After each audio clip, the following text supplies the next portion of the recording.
الغرب يقترح عليكم نموذجين: الإسلام التكفيري والإسلام العلماني، وسوف يواصل التلويح بذلك كي لا يستقوي الإسلام الأصولي المعتدل والعقلاني بين ثورات المنطقة. كونوا متشائمين من الإسلام الذي تطلبه واشنطن ولندن وباريس، سواء من النوع العلماني المتغرب أو من نوعه المتحجر والعنيف. لا تثقوا بإسلام يتحمل الكيان الصهيوني لكنه يواجه المذاهب الإسلامية الأخرى دون رحمة، ويمد يد الصلح تجاه أمريكا والناتو لكنه يعمد في الداخل إلى إشعال الحروب القبلية والمذهبية. وراء هذا الإسلام من هم أشداء على المؤمنين رحماء بالكافرين.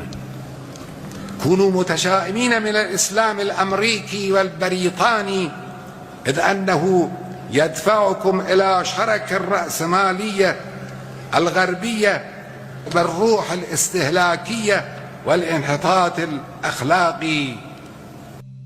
We also have a history of kind of moving in and out of Pakistan.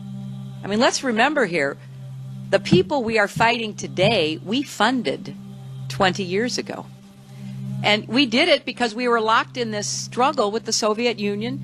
They invaded Afghanistan, and we did not want to see them control Central Asia. And we went to work. And it was President Reagan in partnership with the Congress, led by Democrats, who said, you know what, sounds like a pretty good idea.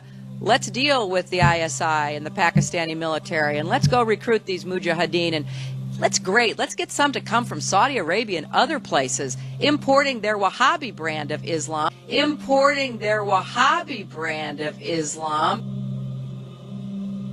You have Wahhabis saying that, look, our problem is that these oppressors, they need to kill themselves. Like, they need to kill each other, rather. They need to destroy each other. Where does this mentality come from? Don't you see what's happening? Don't you see that Israel is not going to allow you to have economic independence, that they're not going to allow... They want to turn every single country, every single Muslim country, into a war zone, into just non-stop civil war, non-stop killing. That's what they foment in all of these countries over and over and over again. They want to divide up the Middle East into all of these small warring tribes so that they will take care of each other. The Sunnis will kill the Shia, and the Kurds will kill the Arabs, and the Syrians will kill the Lebanese, and the Lebanese will kill the Syrians, and the Druze and the Alawites, and all of these groups need to be in constant civil war. And this is the Yinon plan that I've covered dozens of times from Israel. So then how can you not see this playing out so clearly? But you keep falling for it. You keep falling for it. You keep furthering the plan. You're furthering the plan of Israel. You basically should be considered a Judeo-Muslim. And it all starts here. All starts here. You know the involvement of Saudi in the establishment of the State of Israel, right? No, you don't, because it's been a hidden history.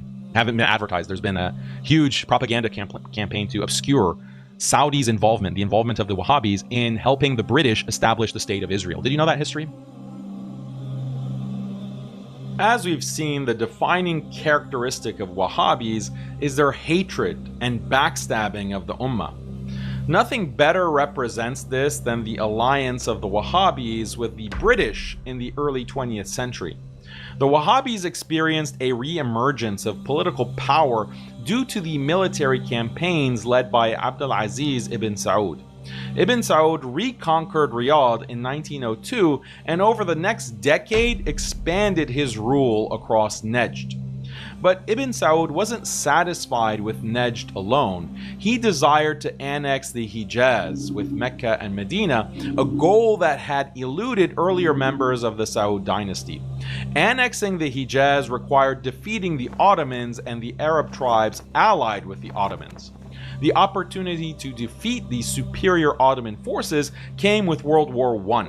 In 1914, the Ottomans issued a jihad proclamation, calling on the world's Muslims to fight back against the British and other allied European powers who were threatening to destroy the caliphate. But Ibn Saud and the Wahhabis rejected this call for Muslim unity. In fact, Ibn Saud saw this as the perfect time to go the opposite direction and formalize an alliance with the British. In 1915, Ibn Saud signed the Treaty of Darin. This treaty made the Wahhabi Najd a British protectorate.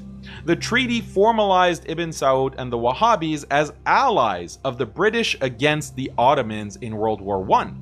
As a reward for backstabbing the Ottomans, the British formally recognized Najd and offered it British protection. They also gave Ibn Saud a £20,000 loan and a shipment of arms, as well as a monthly stipend of £5,000. Isn't it amazing that just £5,000 a month is all it took for the Wahhabis to sell out the Ummah to the enemies of Islam?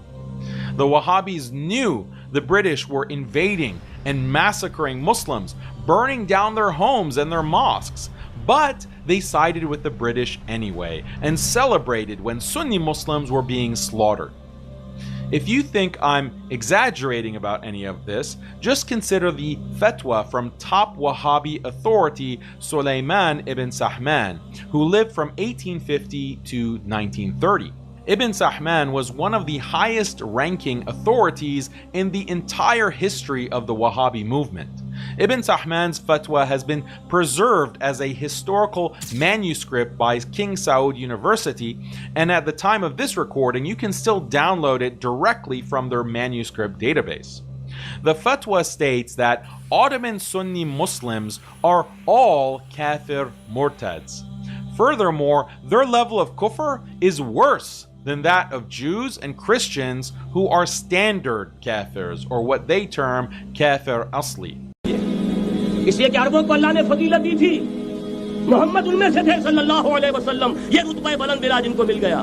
लेकिन साथ ही अल्लाह ने धमकी भी दे दी थी सूरह मोहम्मद में, इन ततवल्लो यस्तब्दिल कौमन गैरकुम, अगर तुम पीठ दिखा दोगे उस मिशन को जो हमने तुम्हारे हवाले किया है, तुम्हें हटाएंगे, किसी और को ले आएंगे। और ये बात हो चुकी है 13वीं सदी ईस्वी में, 1258 में, जब सुकूत बगदाद हुआ है, अरबों के हाथ से आलम इस्लाम की क़यादत छीन ली गई, मादूर कर दिया। उसके बाद क़यादत किनके हाथों में आई? तुर्कों के हाथ में। तुर्कान तैमूरी हिंदुस्तान में, तुर्कान सफवी ईरान में, तुर्कान सल्जूकी मिडिल ईस्ट में, और तुर्कान उस्मानी का तो कहना ही क्या है, वो एशिया माइनर से चलकर, आपको मालूम है कि मशरकी यूरोप का कितना बड़ा इलाका, द ग्रेट ऑटोमन एम्पायर। हुजूर ने फरमाया, मन युहिब्बुर रिफ्क़ फ़क़द हुरिमल खैर कुल्लहू, जो शख्स दिल की नरमी से महरूम हो गया, वो कुल के कुल खैर से महरूम हो गया। किसी को दुख में देखो और इस पोजीशन में हो कि तुम उसका कोई मदावा कर सको और न करो, फिर तुम चाहे मुफस्सिर हो, मुहद्दिस हो, नेक नहीं।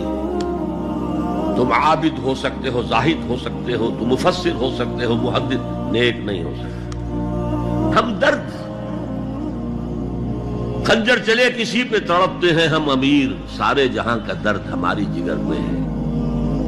अगर ये रिफ्क़ नहीं है, अगर ये हमदर्दी नहीं है, अगर किसी को दुख में देखकर आप तड़प नहीं उठते, अगर उसकी मदद करने पर कादिर हो और नहीं करते, तो कुल खैर से महरूम। पढ़े जाओ नमाजें और तहज्जुदें, कुछ हासिल नहीं।